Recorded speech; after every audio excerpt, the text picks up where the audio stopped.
καλημέρα, εύχομαι να είσαι καλά. Αυτό που ήθελα λίγο να μοιραστώ είναι ότι οι περισσότεροι άνθρωποι περιμένουμε τις περισσότερες φορές να έρθουν τα Χριστούγεννα, το Πάσχα, το καλοκαίρι, τα Θαραδευτέρα, κάτι για να απολαύσουμε την καθημερινότητά μας και να κάνουμε κάτι διαφορετικό.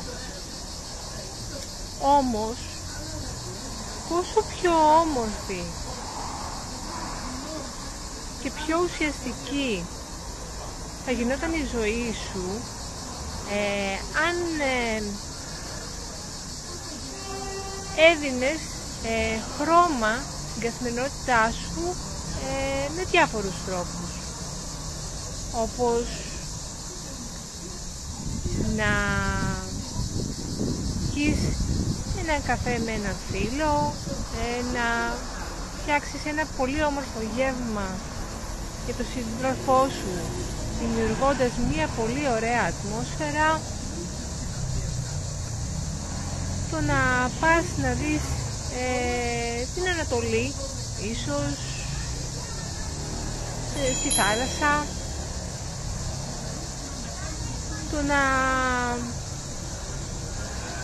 μοιραστείς μια ωραία ταινία, τέλος πάντων, με ανθρώπους που αγαπάς, να τη δείτε μαζί. Πόσο διαφορετική θα γινόταν η ζωή σου όταν θα εστίαζες να δημιουργήσεις κάτι διαφορετικό μέσα στην καθημερινότητά σου. Και πόσο τελικά ο χρόνος για το καλοκαίρι, για το Πάσχα, τα Χριστούγεννα θα γινόταν πιο σύντομος.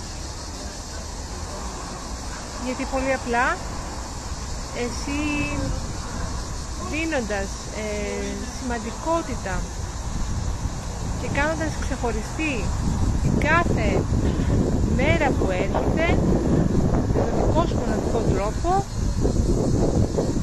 τότε ο χρόνος προς αυτό που περιμένεις πιθανόν γίνεται πολύ πιο σύντομος. Εύχομαι να περνάς πολύ όμορφα και την αγάπη μου.